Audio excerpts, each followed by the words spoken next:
Estamos de volta com Pensamento Jurídico, uma produção da Amages. Participe de nosso programa através do e-mail pensamento@amages.com.br. pensamento@amages.com.br. Hoje estamos falando sobre cheques protestados indevidamente e danos morais. O nosso entrevistado é o juiz Gilson Soares Lemes, que é titular do Juizado Especial das Relações de Consumo de Belo Horizonte. No bloco anterior falamos aí sobre dívidas ressuscitadas de 10, 12 anos atrás. E agora vamos falar também sobre os documentos roubados. Doutor Gilson, a pessoa que teve os documentos roubados também está sujeita a essas situações aí, essas ocorrências desse tipo de golpe? Exatamente, tem acontecido muito. A pessoa às vezes tem um documento roubado ou extraviado, ela deve tomar todas as providências, né, para que não sejam utilizados esses documentos, né? Fazer uma ocorrência policial, comunicar à Secretaria de Segurança Pública, a Junta Comercial, onde for possível comunicar sobre o extravio dos documentos. Por quê? Porque as pessoas, através desses documentos, vão abrir crediários, contas em bancos, vão requerer cartões de créditos. Em outras praças. Em outras praças. E o consumidor só vai tomar conhecimento disso, às vezes, 1 ano ou 2 anos depois, quando o seu nome já estiver aí manchado em várias repartições públicas, em vários órgãos do comércio. E essa orientação também serve para o caso de cheque, talão de cheque roubado?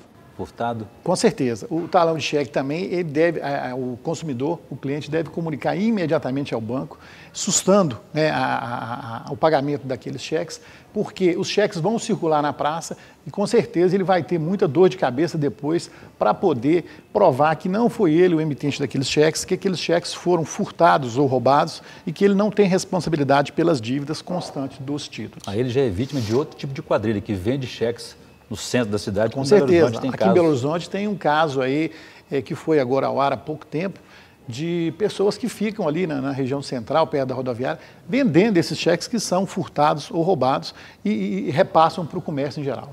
E qual que é a demanda nesse sentido? Está no Juizado Especial, onde o senhor atua?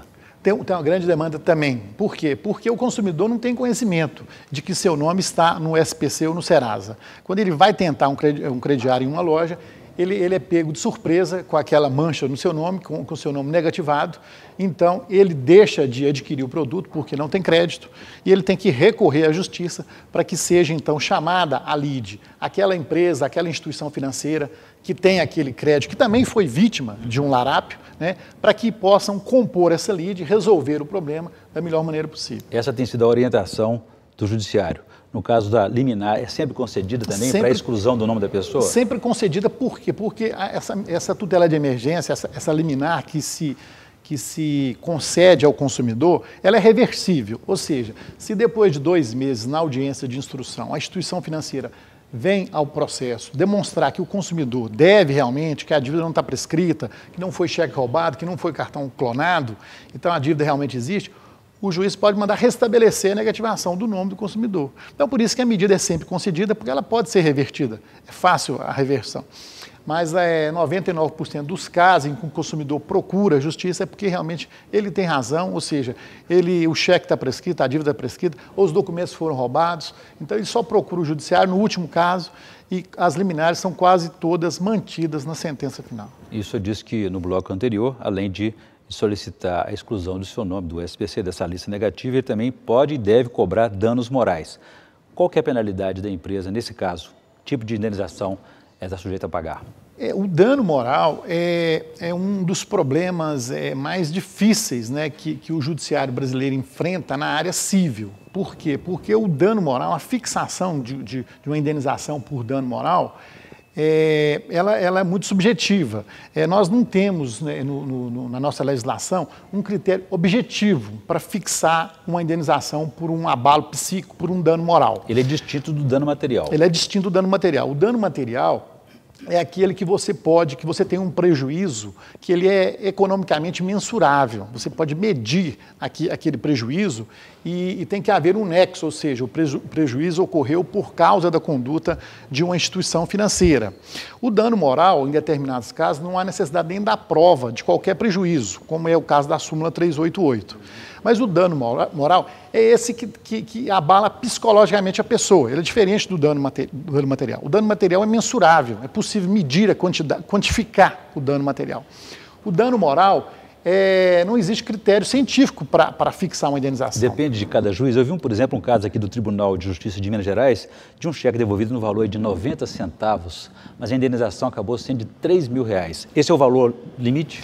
Os juízes não têm um parâmetro para fixar a indenização, mas evidentemente que a indenização ela não pode ser ínfima, ela não pode ser pequena, que cause mais humilhação ainda à vítima, e também não pode ser exagerada, que cause um enriquecimento sem causa para esse consumidor. Ela tem que ser ponderada.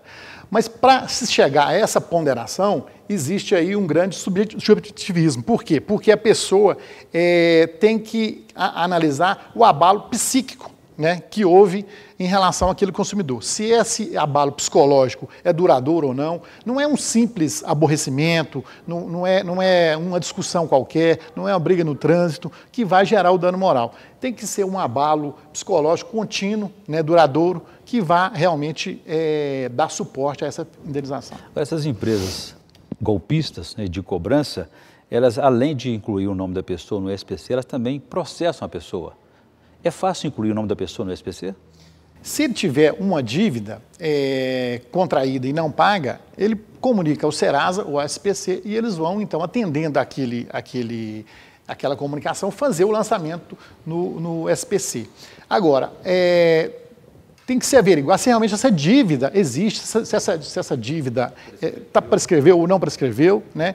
E isso tudo é muito difícil para o consumidor resolver isso via telefone, porque os órgãos normalmente ficam em São Paulo, no Rio de Janeiro, então o consumidor não tem esse acesso, não tem como solucionar, a não ser via judiciária. Além disso, também é importante que o consumidor, o correntista, use corretamente o seu talonário de cheques, para evitar que essas situações, criem essas situações mais tarde para ele. Gostaria que no próximo bloco o senhor falasse um pouco sobre essa situação de orientar o consumidor no uso correto do cheque, o que representa o cheque no mundo jurídico e também sobre essa súmula que o senhor se referiu a 388 aí, que é uma decisão do STJ, Superior Tribunal de Justiça, que regula a questão dos cheques devolvidos pelos bancos. A gente volta em instantes.